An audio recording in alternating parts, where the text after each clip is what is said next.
Welcome to Louisiana Family Gardening. Another garden chat Thursday.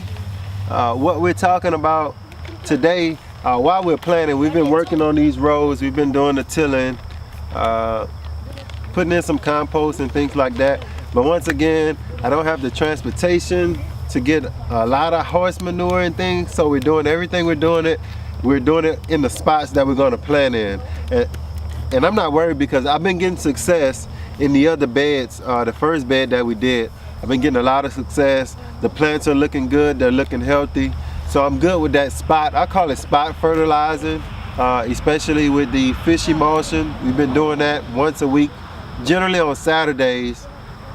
Saturday night is when I start doing the fish emulsion with just like the little watering can. Pour a little fish emulsion, hose pipe, water, and basically just go around to every plant, just letting them get a drink.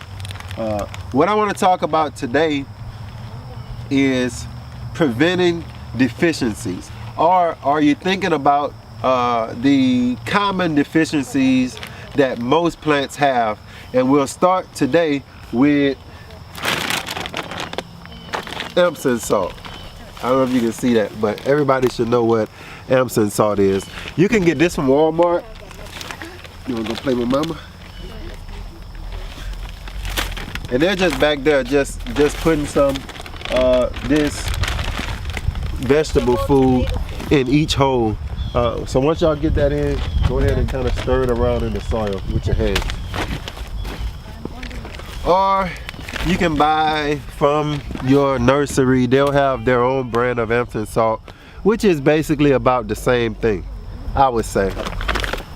So most plants now, especially, go help mama, especially with your peppers, bell peppers, tomatoes, things like that, since it's springtime and we're doing a lot of those, a lot of bell peppers, tomatoes, jalapeno peppers, banana peppers, you will start to see the leaves kind of start to yellow, and that would be a sign of a deficiency, sometimes for the most part a magnesium deficiency.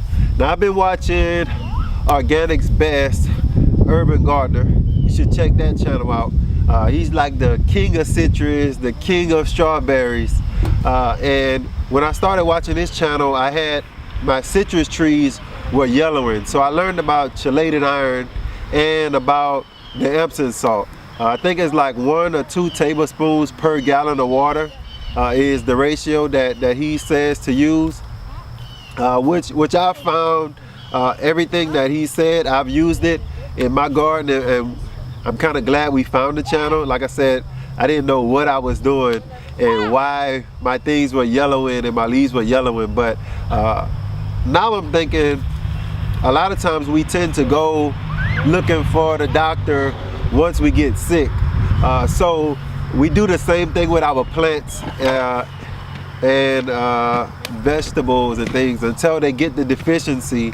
That's when we go trying to figure out what do we need.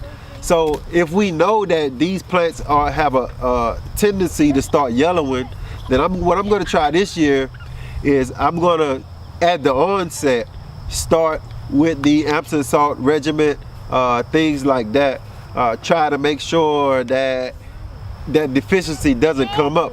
As well, we're going to be using in a few days.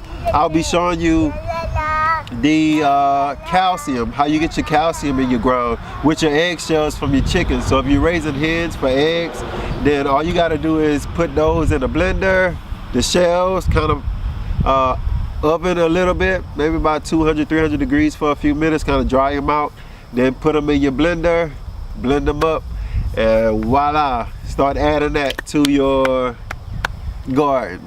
This is kind of how they sell it. Yeah, I think you can get it from Amazon in the big, like 40 pounds, but at most nurseries they're going to sell it like this, and it's azomite called rock dust.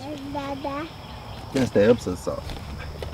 So as soon we have some plants, so on Saturdays is when I do the fish emulsion. Daddy, when I watch something and my mom don't take the iPad, I'm gonna do. Okay. So on Saturdays we do the fish emulsion. And hopefully this is going to just be in the ground. You kind of put this in with planting. So I'm going to put this into the holes with the vegetable fertilizer, and it's all natural organic fertilizer. We're going to put those in the holes together. As they grow, we'll use just Saturdays is the days where I come out with the fish emulsion and give everybody a drink of the fish emulsion.